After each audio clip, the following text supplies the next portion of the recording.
Bonjour à tous et bienvenue dans ce nouveau numéro sanglant de Spotlight consacré à un phénomène qui ne cesse d'inspirer les auteurs de fiction en tout genre et qui ne cesse de stimuler nos imaginaires et nos fantasmes, les vampires. Pourquoi est-on si accro aux histoires de vampires? A-t-on fini par en épuiser toutes les ressources? Nous évoquerons pêle-mêle Dracula forcément, Twilight, Vampire Diaries, True Blood, Buffy, mais aussi la dernière née de Netflix, Vampire, qui sort ce vendredi 20 mars et qui ne pouvait définitivement pas mieux porter son nom.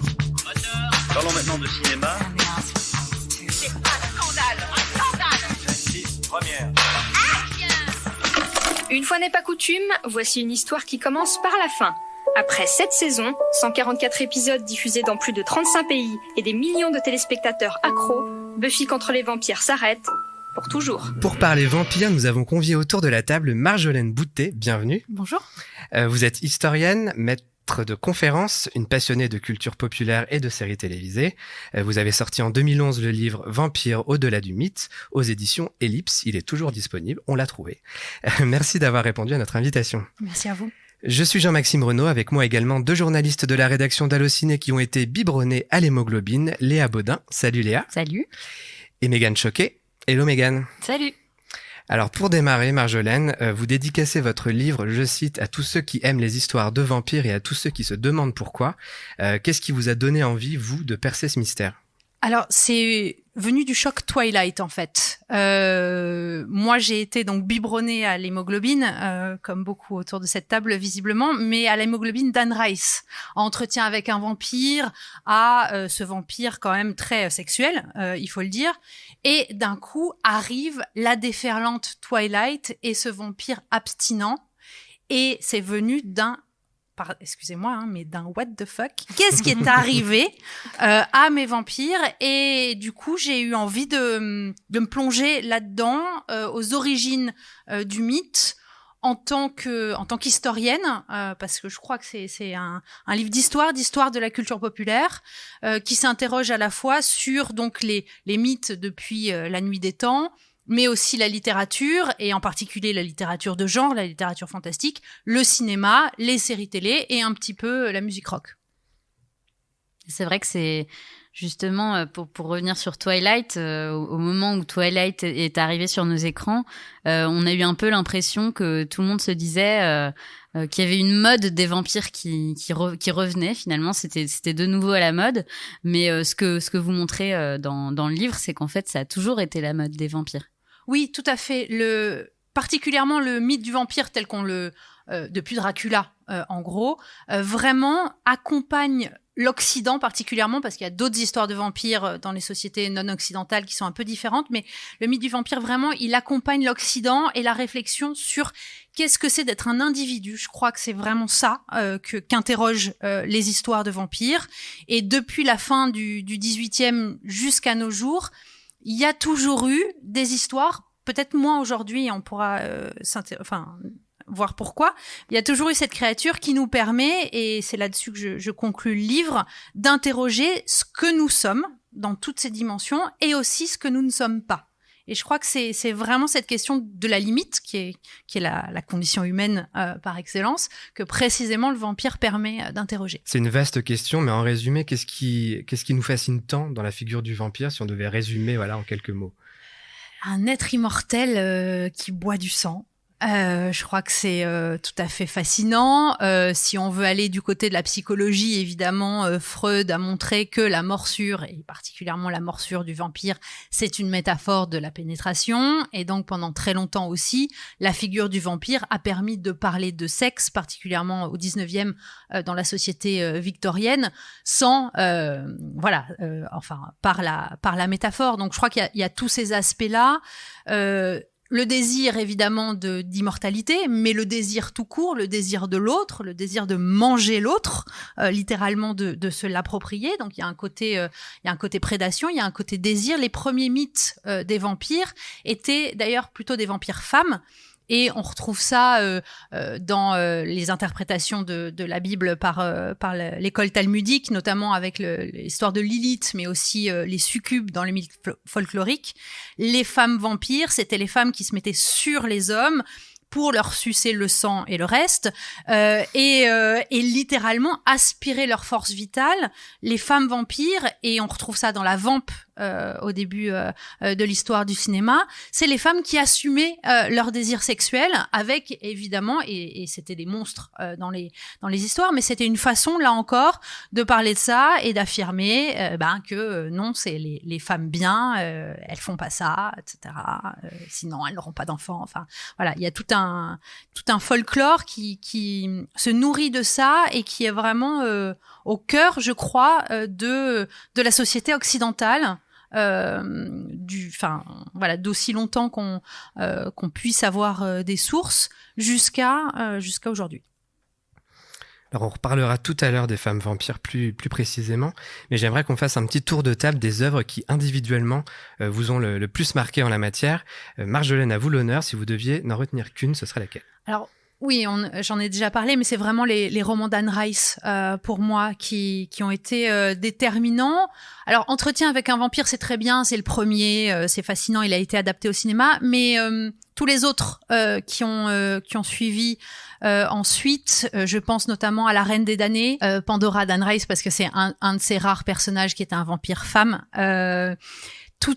Vraiment l'écriture d'Anne Rice, la façon dont elle a de décrire à la fois des œuvres artistiques, mais aussi des paysages, des sociétés, où elle nous fait voyager dans le temps et en général avec une vraie inspiration d'histoire de l'art. Moi, à l'époque, j'étudiais précisément l'histoire de l'art et ça m'a transportée et c'est des super romans, c'est très très bien écrit, très très bien traduit en français, ce qui est à noter aussi. Et voilà, moi c'est avec ça les romans plus que les films que je me suis construite bien avant Buffy. Il y a un nouveau projet d'adaptation d'ailleurs en série de tous ces romans d'Anne Rice. Bon, c'est pour Hulu et c'est pas encore très très développé, mais voilà, c'est en cours. Léa, toi, ton œuvre favorite? Moi, je pense que en tout cas, dans mon imaginaire, ce qui s'est imprimé de manière le plus durable, je pense que c'est Nosferatu, parce que c'est un peu, dans l'histoire du cinéma, c'est un peu l'œuvre fondatrice en ce qui concerne la représentation des vampires. Et puis, c'est vrai que c'est marquant, quoi. C'est vraiment, cette figure du vampire, mais vraiment comme monstre. Ouais. Il y a un truc vraiment où souvent les vampires sont un peu représentés aussi par la suite comme avec toujours un côté très séducteur, quelque chose de très attirant, un truc un peu ambivalent. Et dans le film de Murnau, je trouve qu'on est vraiment face au monstre, le vampire en tant que monstre. Et du coup, moi, c'est vraiment ce qui a marqué mon imaginaire. Et il y a évidemment plein d'autres choses après qui m'ont plu, mais si je devais en retenir qu'une, pour la postérité, ce serait celle-ci. Mégane, on t'a pas volé ta réponse, donc tu peux y aller. Non, mais je vais garder ma réponse. Moi, je vais prendre un petit peu le contre-pied de ce qu'a dit Léa. Moi, c'est Dracula de Coppola, donc l'adaptation du roman culte de Bram Stoker. Parce qu'en fait, moi, ce que j'ai beaucoup aimé dans ce film, c'est vraiment se détacher voilà, du côté monstre du vampire et vraiment l'humaniser. Je trouve que Gary Oldman a une incarnation vraiment folle de ce vampire ultra célèbre, notamment à travers son histoire d'amour avec Mina. Je trouve que il y a un côté très romancé, très romantique aussi dans ce vampire, et je trouve que ce film a vraiment marqué un tournant, je pense, dans la représentation du vampire en tant que tel. Et je trouve que ce film vraiment a marqué, et moi en tout cas il m'a beaucoup touchée aussi. Je trouvais que la manière vraiment d'humaniser Dracula était très belle. Et qu'as-tu pensé de la version Netflix de Steven Moffat qui est arrivée en début d'année ? Ça n'a absolument rien à voir. Absolument rien à voir. C'est un parti pris beaucoup plus burlesque, beaucoup plus kitsch aussi, d'une certaine manière. J'ai aimé beaucoup de choses dans cette mini-série de 3 épisodes. Après, je trouve que le 3e épisode a tout fait foirer, ce qui est un petit peu dommage. Je pense l'inverse, mais mais je trouvais le parti pris intéressant, et ça reste quand même une bonne mini-série sur Dracula. Alors Marjolaine, du coup, ce 3e épisode. Oui, mais justement, ce Dracula de Netflix, on est plus proche du Dracula de Nosferatu que du Dracula de Coppola. Effectivement, moi, je rejoins Mégane, je suis plus Dracula Coppola. Donc, j'ai moins aimé ce vampire très prédateur, voilà. J'ai trouvé que la relation avec Van Helsing était pas poussée jusqu'au bout. j'attendais énormément de Gatiss Moffat parce que j'ai adoré Sherlock. Je trouvais que c'était très intéressant ce qu'ils ont fait. Et j'ai pas retrouvé le même duo Sherlock Watson avec Dracula Van Helsing. Donc ça, c'est mon regret. J'ai trouvé les 2 épisodes assez longs. Voilà, c'est proche du roman, mais c'est étiré. Pour le coup, autant Sherlock, 90 minutes, c'est le bon format. Autant Dracula, il fallait faire du 52 parce que 90 minutes, vraiment, c'est interminable. Et le dernier épisode, précisément parce qu'il se détache du roman en le réinterprétant et que, à mon sens, il y avait une réflexion sur qu'est-ce que c'est que la beauté aujourd'hui, qu'est-ce que c'est que le désir, le narcissisme évidemment de Lucie qui existe dans le roman et qu'on retrouve à la mode 2.0 dans cet épisode 3. L'idée de la mort comme une maladie dont certains à laquelle certains seraient immunisés. Je trouve ça vraiment intéressant et pour moi la série elle démarre là. Pour s'arrêter immédiatement. Voilà, j'ai été vraiment très déçue, mais parce que je pense que j'en attendais énormément. Alors les créateurs sous-entendent que peut-être une saison 2 pourrait voir le jour, donc voilà, il y aura peut-être un nouveau développement et une vraie suite. C'est plus de place à Van Helsing. Oui, non, mais du coup, comme on parlait de ce rapport un peu amoureux aussi qui existe chez Dracula, la figure du vampire a été très souvent utilisée dans les séries pour ados. Parce que c'est vraiment la période où on se découvre, où on se construit, où on a nos premiers émois, nos premiers amours. Et il y a vraiment des séries qui ont marqué nos époques. Buffy, Vampire Diaries aussi beaucoup plus récemment. Et puis, comme vous l'évoquiez au tout début, Twilight, un amour un peu plus chaste. Comment ça se fait qu'on utilise souvent cette figure du vampire comme représentation du sexe, des premiers amours et de la construction identitaire dans les séries pour ados? Parce que là encore, le vampire, ça parle de la mort et l'adolescence, c'est aussi le moment où on pense probablement le plus dans sa vie à la mort. Donc il y a ce côté gothique, fascination, voilà. Le vampire, finalement, c'est la créature dont le corps ne se transforme plus. Et à un moment où, précisément, il se passe tout un tas de trucs dans nos corps qu'on comprend pas, c'est aussi une fascination. Et je trouve qu'on trouve beaucoup ça dans Twilight. Dans Twilight, Edward Cullen, justement, il est fascinant parce qu'il est hors de la société, hors de tout ce qui va pas. Pour Bella qui n'aime pas son corps, qui n'aime pas qui elle est, et c'est une nouvelle figure du prince charmant qui l'a fait, qui la fascine, puisque je crois qu'il y a un des volumes qui s'appelle Fascination. Donc il y a ce côté-là, et évidemment le côté sexuel. Encore une fois, la pénétration qui peut faire mal, qui peut faire peur, qui transforme à jamais, parce que là encore, la morsure du vampire, c'est la perte de la virginité. Enfin, dans Buffy, c'est très très clair. Il y a beaucoup de choses autour de ça, et donc c'est vraiment un personnage, enfin une créature qui permet de parler aux ados. Parce que c'est aussi l'adolescence, c'est aussi le moment où justement on peut choisir ce qu'on lit ou ce qu'on voit, qu'on va vers les choses d'horreur, qu'on va vers ce que les parents nous ont interdit, qu'on sort des contes de fées, des princesses, etc. Et que donc on va chercher des monstres parce que c'est ça qui fait vibrer aussi et qui parle encore une fois à tout ce qui se passe dans notre tête et dans notre corps au moment de l'adolescence et qui est un vrai bordel. Et c'est vrai que le vampire, c'est un monstre qui est très humain, quoi. Enfin, c'est parmi les monstres, c'est certainement celui qui se rapproche le plus de quelque chose d'humain, et donc ça permet une sorte de miroir aussi. Complètement. Ouais. Parlons Buffy, c'est l'occasion du coup, puisqu'elle n'a pas été citée tout à l'heure, ça reste quand même une des œuvres les plus marquantes. Qu'est-ce qui fait qu'elle a marqué un tournant à la télévision, en tout cas? Voilà. Vous avez 2 heures. Alors Buffy, évidemment, série féministe, série sur le passage à l'âge adulte d'une femme puissante, puisque c'est ça qu'est la tueuse, une tueuse donc de vampires. Une réflexion sur justement le genre, la littérature de genre au sens de genre littéraire, mais aussi au sens de genre qu'est-ce qui nous fait hommes et femmes, puisque la première séquence de Buffy, c'est donc un couple qui sort du bronze, donc de ce bar de nuit, etc. On pense que le prédateur, c'est le garçon, qui va arriver des trucs pas sympas à la jeune fille, évidemment blonde, qui au dernier moment, c'est elle qui se transforme en vampire et c'est elle qui attaque le garçon. Donc il y a une inversion des normes de genre qui est typique des années 90. On parlait du film de Coppola, on parlait aussi de Entretien avec un vampire par Neil Jordan. Les années 90, c'est un grand moment pour les vampires parce que c'est le moment Calvin Klein, métrosexuel, tout le monde est androgyne, vraiment les normes, les représentations des hommes et des femmes se mélangent, se mêlent. Hein, ils ont tous les cheveux longs dans Dracula et dans Entretien avec un vampire. Donc il y a des choses là-dessus. Évidemment, donc Joss Whedon s'inspire de ça, mais je crois que, enfin voilà, le vampire est un prétexte dans cette série.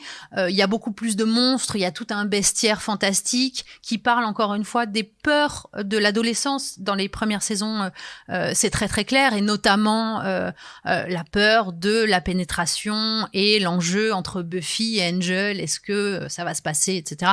Et puis quand ça se passe, c'est la catastrophe pour les deux. Donc ça, c'est aussi quelque chose qui parle énormément. Voilà, quand on est adolescent, qu'est-ce que ça va changer dans mes relations avec mon copain, bon voilà. Et puis ensuite, quand elle devient un peu plus adulte aussi, il y a des choses sur qu'est-ce que c'est d'être une femme, qu'est-ce que c'est d'être une femme forte. Littéralement, qu'est-ce que c'est que d'avoir du pouvoir, qu'est-ce que c'est que d'être un leader, et la relation avec Spike qui est aussi beaucoup plus complexe. Là encore, comment est-ce qu'on apprivoise littéralement, et là pour le coup l'homme qui est vu en tant que prédateur, en tant que potentiellement dangereux. Enfin il y a vraiment c'est extrêmement riche, et il y a d'ailleurs des milliers de livres qui ont été écrits sur Buffy, et à juste titre. Dans une relation sadomasochiste d'ailleurs, ce qui est quand même dans une série ado très étonnant. Spike Buffy, tu définis ça comme une relation sadomaso ? Ça y ressemble en tout cas, mais avec plutôt Buffy qui domine finalement. Ouais. Il y a eu une période, en tout cas en saison 6, c'était une relation très malsaine quand même. Oui, mais il l'a violée quand même au départ, hein, donc.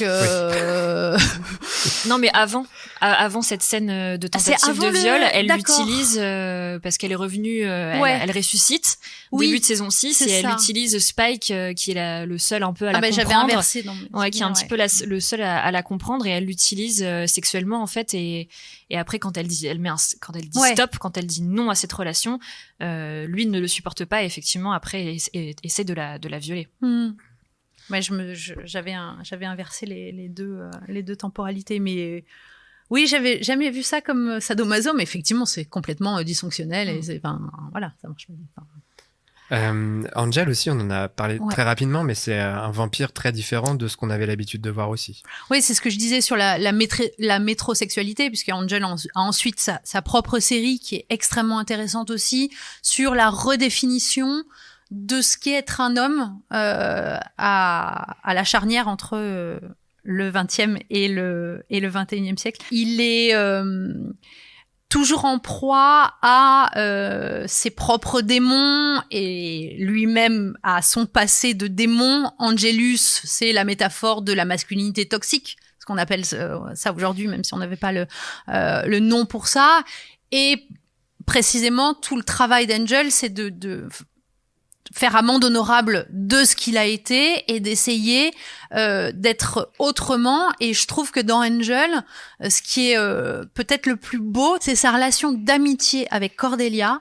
Et je trouve que dans les séries, on le voit un peu plus qu'au cinéma, mais de façon générale, dans les fictions, il faudrait qu'on voit davantage précisément de ces amitiés hommes-femmes, qu'on peut avoir d'autres rapports que sexuels, que de séduction ou de refus de la séduction, et voilà. Et je trouve que vraiment Angel est une série très intéressante sur Los Angeles, mais aussi sur ce que c'est sur comment on peut être un homme autrement que en étant un cow-boy, quoi. Ouais, elle mérite d'être Super découverte. C'est le moment, les gars. Je crois que je suis devenue comme eux. Comme maman. Comme les autres. C'est génétique. Nous, on n'a pas le gène. Mais comme papa, on n'est pas comme eux. Les médicaments, c'est la protection. Pour que tu puisses avoir une vie normale dehors. Pas cher payé pour ta liberté. Vas-y, liberté, je suis libre de rien du tout. J'ai jamais le droit de faire ce que j'ai envie de faire. Fais pas la dose, s'il te plaît. Tout ce que je fais, c'est pour te protéger. Alors on en vient assez naturellement à Vampire, la série Netflix qui sort donc ce 20 mars partout dans le monde, qui est une création française signée Benjamin Dupas, qui a œuvré auparavant notamment sur Vernon-Subutex et 10%. On y retrouve notamment Suzanne Clément, égérie de Xavier Dolan, Oulaya Amamra, découverte dans Divine, et Dylan Robert, révélé par le film Sherazade. Alors l'histoire se situe de nos jours, à Paris, et raconte le parcours de Doina, 16 ans, qui se révèle vampire d'un nouveau genre puisqu'elle est mi-humaine, mi-vampire. Alors qu'est-ce que vous en avez pensé toutes les trois de cette série? Est-ce qu'elle renouvelle le genre du vampire ou pas? Qui veut commencer? Allez, Léa. Alors, je sais pas si ça renouvelle. Enfin, c'est vrai que c'est compliqué de renouveler le genre au bout d'un moment quand il a été essoré de tous côtés. Mais c'est vrai qu'il y a une approche quand même assez moderne. Il y a une volonté quand même d'ancrer vraiment ce mythe du vampire dans quelque chose de contemporain, avec évidemment, on va retomber sur toutes les interrogations liées à l'identité. Qui est probablement ce qui revient en permanence quand on parle des vampires, mais déjà c'est une héroïne, donc ça c'est aussi quelque chose qui est assez plaisant parce que plutôt rare. Enfin, je pense qu'on va en reparler, mais les femmes vampires, c'est quelque chose qui a été un peu finalement effacé avec les années. On peut en parler maintenant d'ailleurs. Donc oui, on peut développer maintenant. Non, mais c'est vrai que du coup ça fait plaisir aussi de voir un peu la balle changer de camp. Et puis moi je trouve ça intéressant. Après sur la forme, il y a aussi une volonté de faire quelque chose d'assez léché, avec une musique plutôt la musique est plutôt chouette, le rythme est plutôt moi je trouve ça plutôt intriguant. Ouais. Je te rejoins là-dessus, je trouve qu'il y a un bon équilibre en fait entre la modernité, comme je disais, le fait d'ancrer vraiment cette histoire dans notre société contemporaine, parce qu'en plus ce qui est bien, c'est que on plonge dans le vrai Paris, côté Belleville, c'est pas le Paris carte postale en fait, et donc ça c'est très bien. Et puis cette jeune femme c'est suivre son parcours, c'est vraiment très bien d'avoir une héroïne vampire. Mais il y a aussi le côté un peu retour aux sources, je trouve, un côté très gothique, un côté un peu kitsch, mais kitsch charmant, un peu à la Dario Argento, que j'aime beaucoup. Et je trouve que cet équilibre est intéressant, en tout cas dans la manière de présenter l'histoire. Je trouve ça vraiment très intéressant. Le parti pris est surtout même au niveau de la photo, c'est très très beau aussi.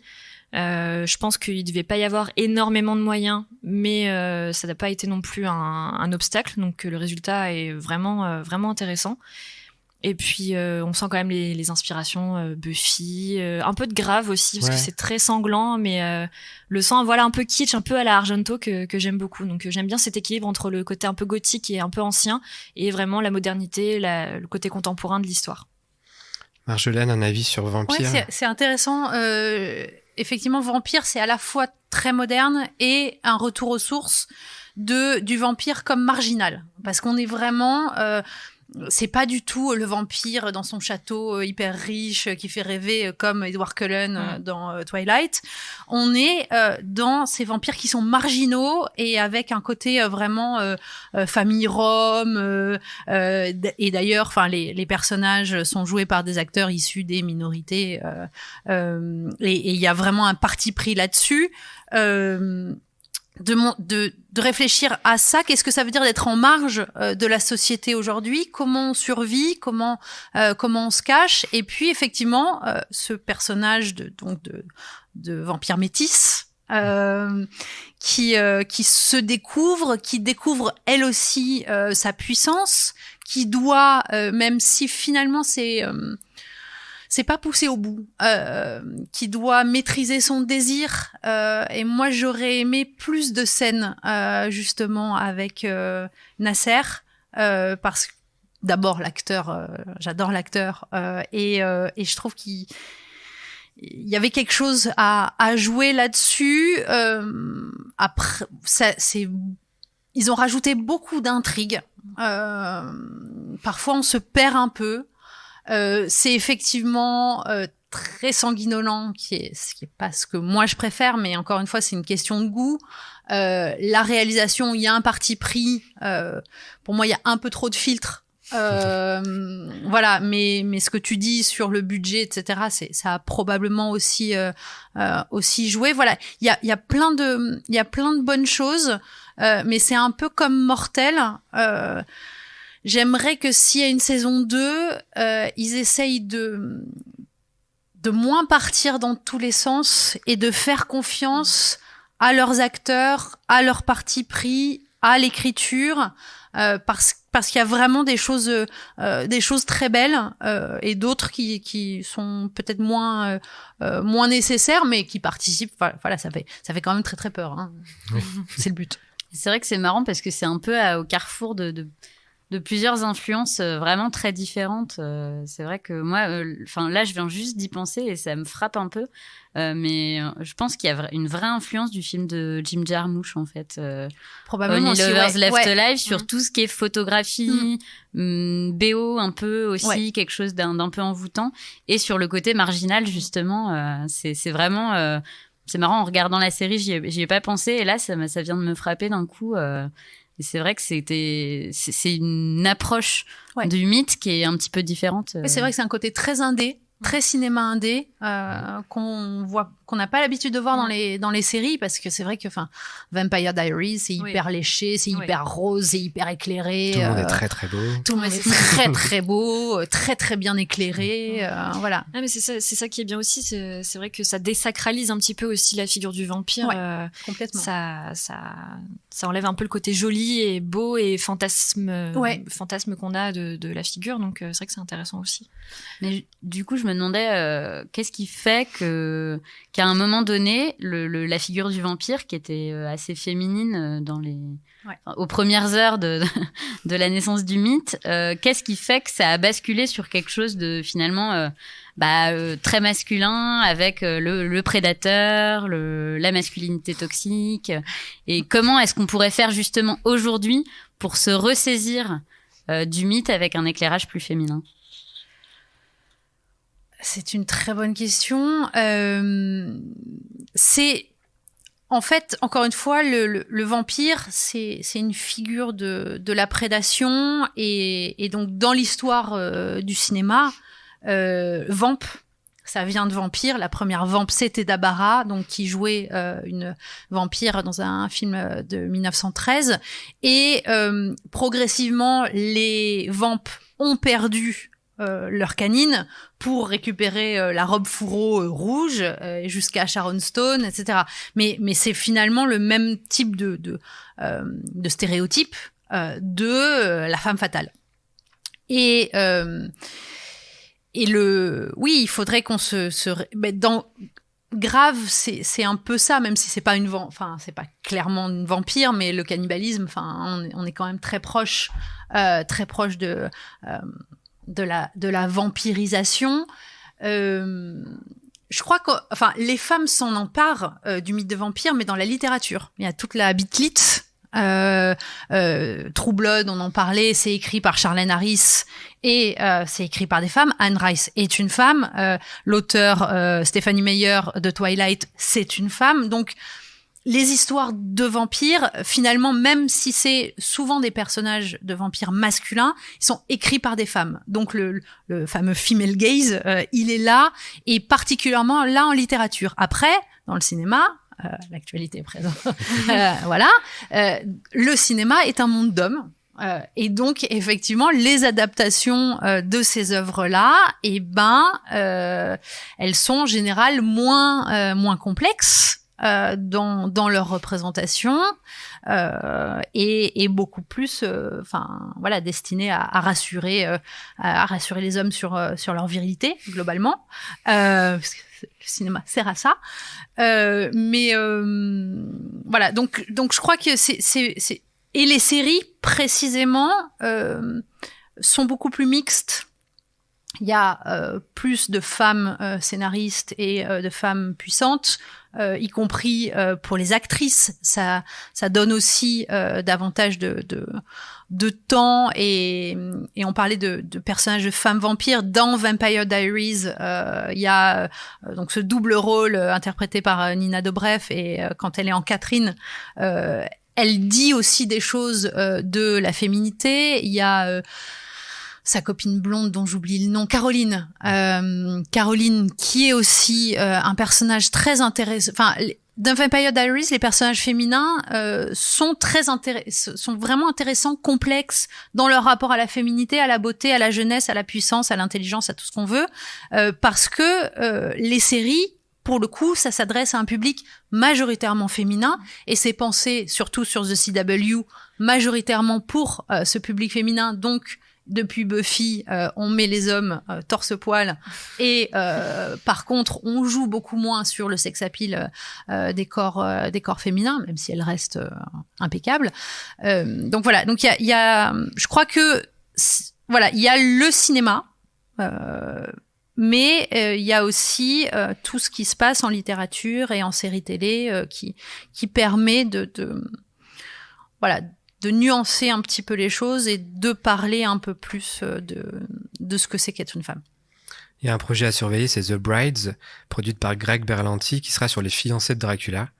Alors, Yes. est-ce que ça va ressembler à Riverdale? Bon, voilà, on a un peu cette peur-là, mais voilà, il y a des choses qui peuvent être intéressantes. Ah, Greg Berlanti, il est super. Megan, on a parlé de True Blood, je crois qu'on va en reparler maintenant. On va en reparler, oui, surtout pour parler de sexualité, parce que dans cette série, donc tirée de livres aussi, on l'évoquait, la sexualité est totalement exacerbée. À travers les relations avec les vampires, on est beaucoup plus libre. Chacun va au-delà de ses fantasmes et repousse ses limites. Et c'est vrai que la figure du vampire permet ça aussi parce qu'ils ont une sexualité extrêmement libérée. Et ce que je trouve aussi intéressant, c'est que avec le vampire, ça a permis des représentations qui n'étaient peut-être pas possibles avant. Et je pense notamment à Entretien avec un vampire. Dans les années 90, on avait quand même une représentation d'une famille homoparentale. Absolument. Entre Lestat et Louis et leur fille, entre guillemets. Brad Pitt et Tom Cruise quand même, voilà. Et leur fille, entre guillemets, Claudia, qui était jouée par Kirsten Dunst. Absolument, ouais. Entretien avec un vampire, ça a été écrit dans les années 70 par Anne Rice. Donc c'est et vraiment Anne Rice, c'est l'auteur des relations homosexuelles parce que dans tous ses livres, en fait, la norme, c'est les relations homosexuelles et les relations hétérosexuelles sont extrêmement rares entre vampires. Donc il y a Pandora et Marius, mais ça se passe pas bien du tout.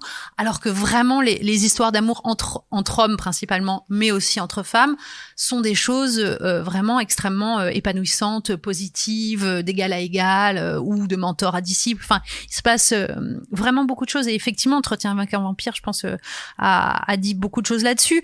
Pour revenir sur True Blood et la représentation du sexe, oui, ce qui m'a vraiment marqué dans True Blood, c'est que on représente aussi la dimension fantasmatique du sexe et notamment toutes ces scènes de sexe sous vie, donc le sang de vampire qui devient une drogue, mais où il y a là des représentations donc de relations imaginées, imaginaires, fantasmatiques.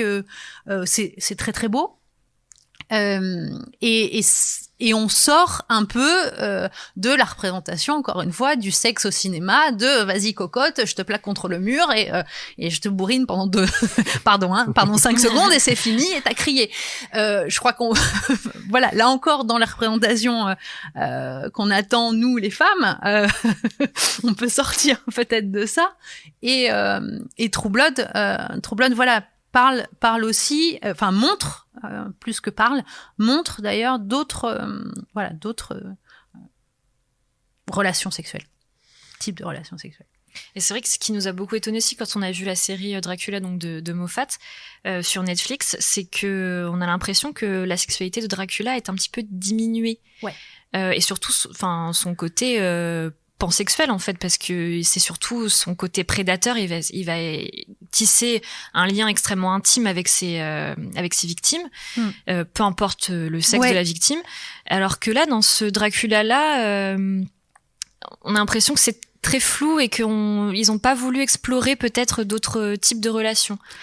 Oui, moi c'est effectivement une des choses qui m'a manqué, parce que justement dans Sherlock, enfin je trouve que la dimension sexuelle, elle est la tension sexuelle, elle est permanente, etc. Même si on voit rien, que s'il se passe rien, enfin il y a un truc, voilà. Dans Dracula, non.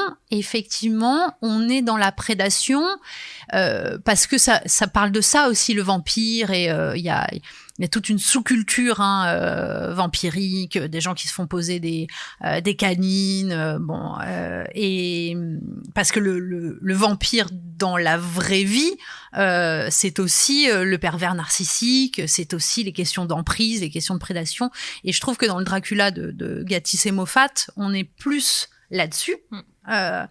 Sur ces jeux, et dans le 3e épisode justement avec Lucy, on est vraiment dans un truc d'emprise, effectivement de désir, de séduction, de choses interdites, mais peut-être aussi parce qu'aujourd'hui en matière sexuelle il semble y avoir moins d'interdits, donc je sais pas, c'est peut-être ça aussi qui fait que t'as perdu un peu cet attrait-là, je sais pas. Alors en préparant cette émission, on s'est quand même dit que mine de rien, depuis quelques années, il y a beaucoup moins de films et de séries de vampires. Et quand il y en a, c'est vraiment pas ce qui se fait de mieux. Alors on l'a dit, Dracula a pas mal divisé. Il y a eu V-Wars récemment avec Ian Somerhalder, qui était pas vraiment une réussite. Il y a eu The Strain, qui était pas si mauvaise, mais qui était un peu décevante malgré tout. Surtout par rapport au livre, qui était assez intéressant. Est-ce qu'on en a tout simplement fait le tour de ces histoires-là, ou est-ce qu'il faut les réinventer? Et si oui, comment? Alors, je pense qu'on est dans un cycle, effectivement, et le vampire, c'est la créature qui interroge l'individu. Et aujourd'hui, tout le monde est special, tout le monde est formidable, tout le monde est différent, et donc le vampire nous sert moins à penser ce différent. Effectivement, dans Vampire sur Netflix, donc il y a ce côté marginalité, voilà. Mais aujourd'hui, ce qui permet de fantasmer notre individualité, c'est les super-héros. Les super-héros ont remplacé les vampires dans ce côté créatures fantasmatiques qu'on rêve d'être, qui sont très proches de nous et en même temps plus forts, plus ceci, plus cela. Et à l'inverse, ce qui nous sert de repoussoir et de monstrueux, c'est les zombies. Walking Dead en tête évidemment, mais parce que le zombie c'est vraiment la créature en miroir du vampire. Le vampire c'est l'individu, le zombie c'est le collectif. Et je crois que ce qui fait le succès en ce moment des zombies, c'est précisément parce que on s'interroge aujourd'hui sur la possibilité du collectif. L'individu, c'est notre préoccupation majeure, centrale, permanente. Tout le monde se raconte, a un compte Instagram, existe, etc.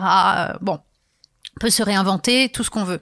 Et remettre en cause toutes les normes. En revanche, la question de la possibilité du vivre ensemble, du collectif et l'interrogation du système capitaliste, elle est au cœur du mythe des zombies depuis Romero, les années 50, et elle revient aujourd'hui parce que précisément, je pense que c'est beaucoup plus ça l'interrogation fondamentale, la peur de cette perte de lien social, de où est-ce qu'on va, du capitalisme qui nous emmène vers l'abîme, de nos smartphones qui font qu'on marche comme des zombies littéralement sur les trottoirs. Donc il y a vraiment ce côté-là qui fait qu'aujourd'hui, oui, le zombie nous parle plus que le vampire. Le vampire reviendra, il n'est pas mort, il est immortel.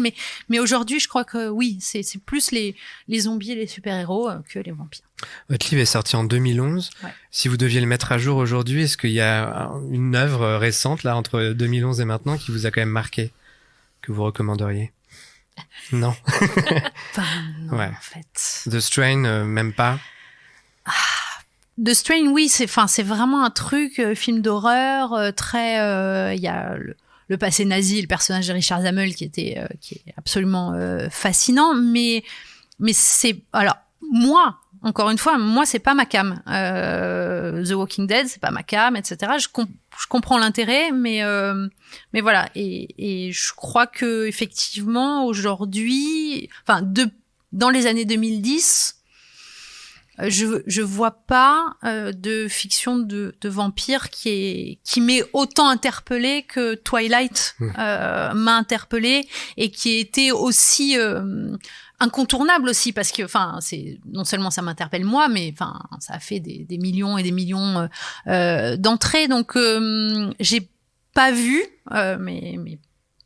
de nouvelles sensations autour des vampires. Et vraiment les années 2010, c'était la décennie des zombies, des super-héros. Je pense que les super-héros, on n'a pas terminé, et que ça, à mon avis, ça empêche aussi le vampire de se réinventer, mais peut-être que je me trompe, et que demain il y aura une super série dont tout le monde va parler, et peut-être que vous me réinviterez.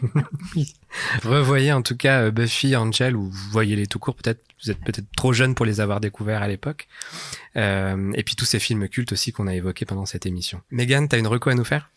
Alors une reco, oui, mais dans le sens où effectivement, je rejoins Marjolaine sur le fait que dans les années 2010, il n'y a pas eu vraiment de films ou de séries marquantes sur la figure du vampire. Mais moi, il y a quand même un film qui m'a marqué, qui se rapproche gentiment de la figure du vampire, c'est The Neon Demon de Nicholas Winding Refn, parce que je trouve qu'en fait, il y a une recherche folle de la jeunesse éternelle, qu'il y a une grosse grosse représentation du sang et de la manière dont les femmes peuvent se combattre pour être la plus belle. Et en fait, ça m'a beaucoup fait penser à la comtesse Elisabeth Bathory, que vous évoquez dans votre livre.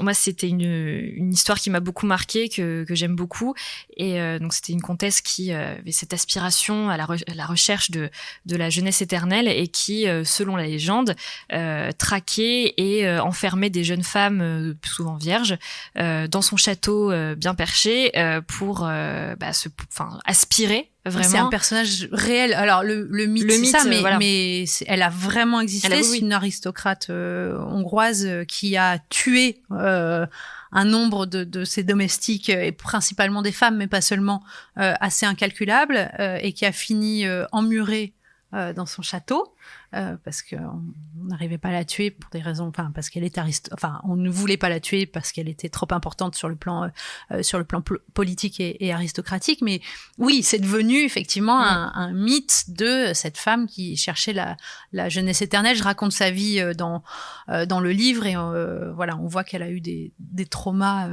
dans son enfance quand même assez importants. Mais avec Gilles de Rais, ça fait partie de ces deux figures qui étaient des serial killers avant l'heure, quoi. Et je trouvais du coup que dans le film, son histoire, elle était...